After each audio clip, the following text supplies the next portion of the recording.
Biarlah iman kami boleh diteguhkan kembali ya Tuhan, melalui suaramu, renungan hari ini ya Bapa. Ajar kami mengerti ya Tuhan. Dalam nama Tuhan Yesus, kami berdoa dan mengucap syukur, haleluya, amin. Shalom, saudara-saudaraku, berjumpa kembali dalam intim dengan Allah. Kamis 25 Januari 2024. Tema kita hari ini yaitu doa mengubah karakter kita. Bacaan diambil pada kitab Lukas 11 ayat 4 dan 1 Petrus 4 ayat 7.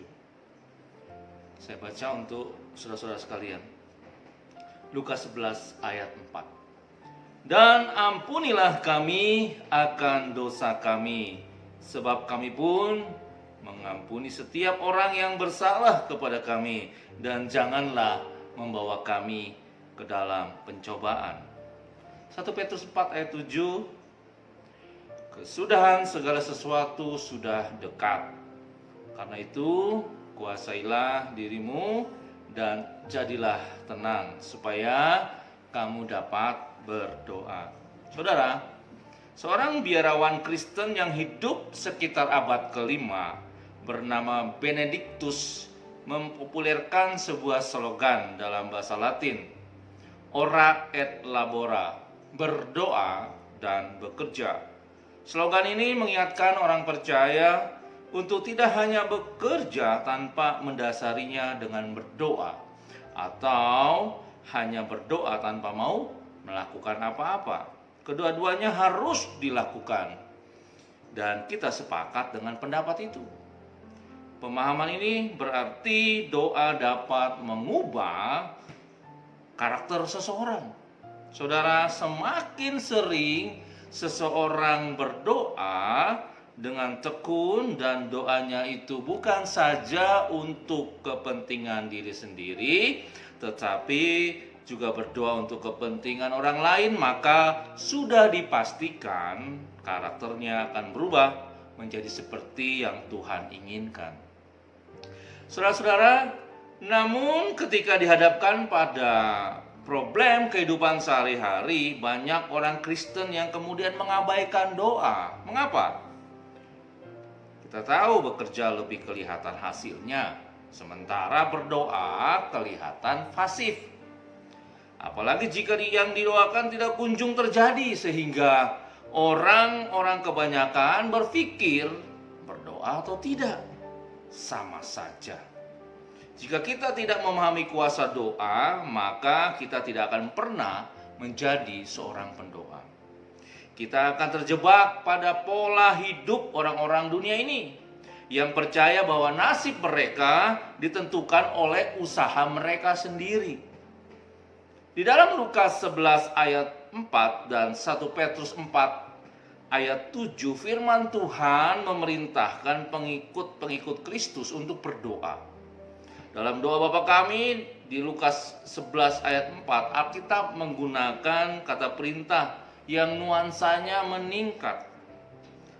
Ampunilah kami. Artinya kita harus datang kepada Tuhan dengan kerendahan hati dan menyadari ketergantungan kita kepada Dia, untuk juga kita minta belas kasihan Tuhan. Mengampuni semua orang artinya kita diberi kuasa oleh Tuhan untuk bisa memberi ampun kepada orang-orang yang sudah berbuat jahat kepada kita. Permintaan ini hanya dapat kita lakukan dengan berdoa. Artinya kita harus berusaha untuk mencari kehendak Tuhan dalam hidup kita, dan kita harus konsisten dalam berdoa. Dan hasilnya ini bisa mengubah karakter seseorang yang keras sekalipun bisa menjadi lembut dan mampu mengampuni. Saudara, kemudian Tuhan Yesus melanjutkan bahwa ketika berdoa maka kita akan menerima jawaban. Tentu saja sesuai dengan rencana dan waktunya Tuhan. Dan yakinlah jawaban itu pasti yang terbaik sesuai dengan natur Tuhan yang maha baik. Saudaraku, disinilah persoalan yang muncul jika Tuhan memiliki rencananya sendiri. dan itu pasti terjadi. Pertanyaannya kemudian, untuk apa berdoa? Bukankah kita tidak bisa mengubah Tuhan? Memang betul, kita memang tidak bisa mengubah Tuhan. Kita bisa baca di Maliaki 3 ayat 6. Tetapi doa kita tidak akan sia-sia. Tuhan bekerja dan menggenapi rencananya melalui orang-orang yang percaya kepada Dia. Di sepanjang sejarah kehidupan orang percaya, kita akan banyak menjumpai bagaimana doa mengubah keadaan. Misalnya ketika Tuhan menegur bangsa Israel melalui Elia. Karena Tuhan mendengar doa Elia, maka hujan tidak turun selama 3,5 tahun. Kita bisa baca di Yakobus 5 ayat 17 sampai 18 dan 1 Raja-Raja 17 ayat 1 dan 1 Raja-Raja 18 ayat 1. Kemudian sekitar abad keempat ada seorang pemuda yang sangat pandai namun hidupnya bergelimang dosa. Namanya Agustinus. Ibunya Monica tidak henti-hentinya mendoakan dia. Pada akhirnya Agustinus bertobat, malah menjadi seorang bapak gereja. Kita juga sering mendengar banyak rumah tangga yang lolos dari jurang kehancuran karena salah satu pasangannya itu konsisten untuk berdoa. Apakah keadaan akan berbeda jika mereka tidak berdoa? Untuk menjawab pertanyaan ini, mari kita pikirkan. Ini ada sebuah analogi. Akankah kita diam saja ketika kita sakit? Hanya karena kita tahu bahwa minum obat atau tidak, kesembuhan berada di tangan Allah? Tentu saja ketika sakit kita minum obat dengan harapan bahwa Allah akan memberikan kesembuhan melalui obat tersebut. Kesudahan segala sesuatu sudah dekat. Karena itu kuasailah dirimu dan jadilah tenang supaya kamu dapat berdoa. Ayat di atas mengingatkan pada kita juga bahwa ketika kita berputus asa, kita harus dapat menguasai diri kita dan menjadi tenang, supaya dengan ketenangan yang kita dapatkan dari Tuhan, kita mampu meminta kepadanya melalui doa-doa kita. Ketika kita memiliki kebutuhan khusus atau berhadapan dengan situasi sulit, berdoa atau tidak akan membawa pengaruh yang besar bagi kita. Situasi sesulit apapun bisa Tuhan ubahkan karena Dia mendengar doa kita. Dengan hati yang tenang kita bisa melihat pergumulan kita secara jernih sehingga kita tidak salah dalam berdoa. Tetapi bagaimana kalau tidak berubah juga? Dalam kitab Lukas 11 ayat 11, Tuhan Yesus menyatakan bahwa Allah akan memberikan yang baik kepada anak-anaknya yang meminta kepadanya. Ketika jawaban doa kita berbeda dengan apa yang kita pikirkan, atau jawaban doa itu tidak kunjung kita dapatkan, maka yakinlah itu yang terbaik buat kita. Roma 8 ayat 28. Tuhan Yesus menerangkan juga dengan analogi yang sangat terang benderang, jika ayah di dunia ini saja tidak akan mencelakakan anak-anaknya, mungkinkah Bapa di surga mencelakakan kita, orang-orang percaya?